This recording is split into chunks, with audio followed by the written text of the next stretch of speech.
J'ai lancé les instruments, après j'ai arrêté et les musiciens ils étaient sympas, ils nous ont beaucoup applaudi à la fin.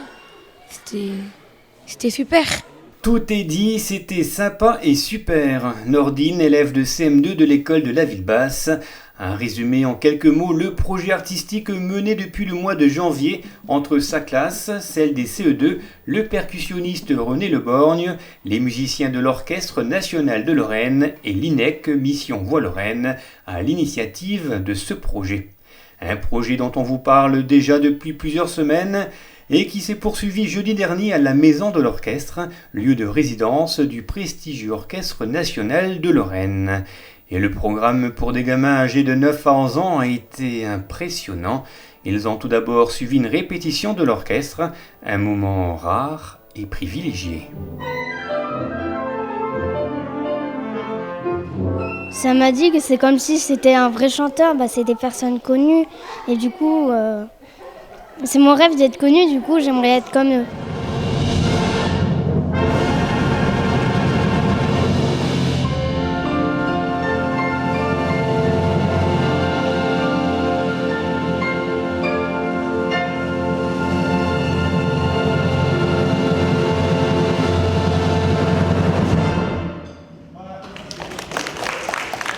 Et quand on a regardé les professionnels qu'on fait, on était tous émus parce que eux c'est des professionnels, alors on peut faire aussi.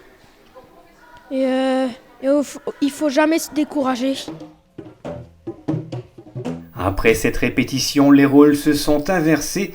Cette fois, ce sont les enfants qui ont joué leurs pièces devant les musiciens de l'ONL. Une expérience qui vient clôturer des semaines et des semaines de répétition.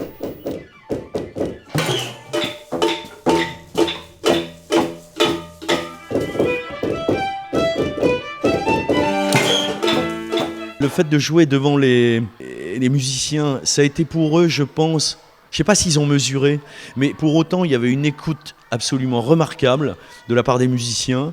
Et du coup, ça a transcendé leurs prestations. Ça les a mis en situation. Je pense que c'était un moment que moi j'attendais quelque part et que eux n'avaient peut-être pas encore imaginé. Et du coup, il y a eu un chouette moment. Oui, moi je suis très ému en fait. Une émotion vécue comme des grands par les élèves, sous le regard de Jacques Mercier, directeur musical et chef permanent de l'ONL. Je suis absolument pour ce genre d'initiative parce que les jeunes ont des grandes capacités en eux et ils sont tout à fait capables, d'ailleurs en groupe, de s'exprimer musicalement. Alors c'est au début avec des petits instruments, après c'est avec la voix, en frappant des mains, mais d'abord avoir un rythme collectif, ça c'est vraiment essentiel, et ressentir le groupe. Et avoir les premières impressions musicales, puisque au fond les plus belles impressions musicales, c'est celles que l'on crée soi-même, que l'on vous fait créer. Et je pense que à partir de là, j'espère qu'ils auront l'appétit de la musique.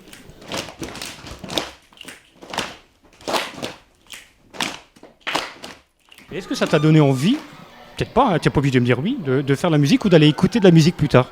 Oui, vraiment, ouais. Ouais, franchement beaucoup. Surtout la musique classique, j'aime bien ça. Donc c'était original. Et voilà. Tu es un futur chef d'orchestre? Non.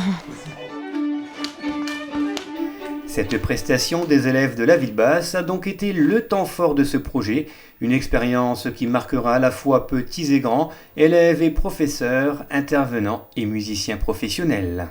Je pense qu'un projet comme ça, on a eu de la chance qu'on nous le propose et on a bien fait de le mener à bien parce que franchement c'était génial. Et oui, ça change un peu des mathématiques et du français.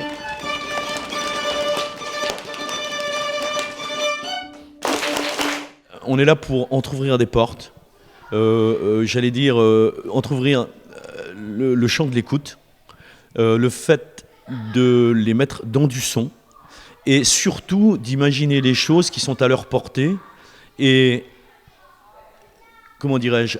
sur lesquelles ils vont s'appuyer pour, entre guillemets, avancer dans une démarche rythmique, musicale, sonore et surtout une démarche d'ensemble et de groupe. À partir de là, je vois, il y a une direction d'un élève. C'est lui qui a pris en charge. Et à partir du moment où on peut se dégager et que les élèves sont en charge pour eux-mêmes et par eux-mêmes, ça fonctionne. Et j'allais dire, quelque part, c'est le but à atteindre, qu'ils aient cette sensation-là en direct, en lien entre eux, quoi, voilà.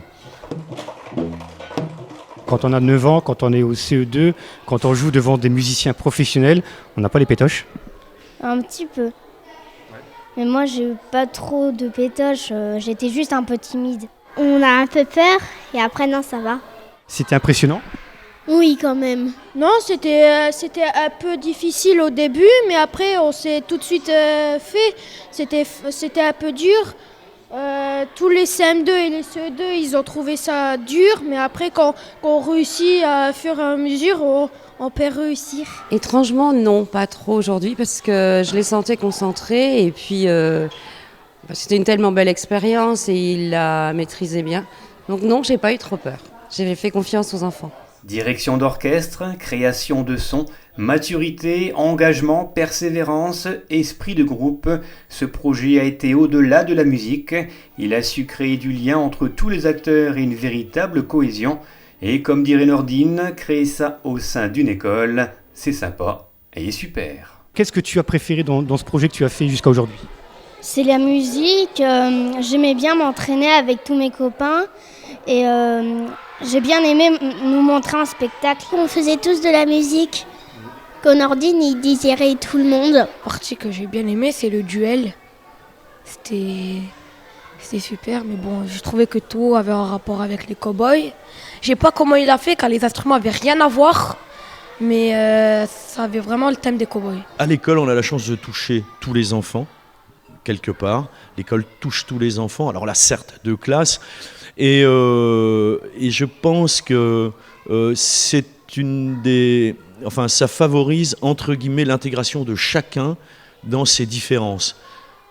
On n'est pas tous à même d'être doués ou pas pour ça, d'être à même d'avoir une perception pour les choses artistiques ou autres. Mais pour autant, quand on y met le petit doigt, à un moment donné, on peut y laisser le bras et surtout, on peut se rendre compte que c'est possible pour tout le monde. Et l'école permet ça. Et ce genre de projet, c'est extraordinaire, c'est-à-dire que ça touche tout le monde. Donc moi je dis bravo.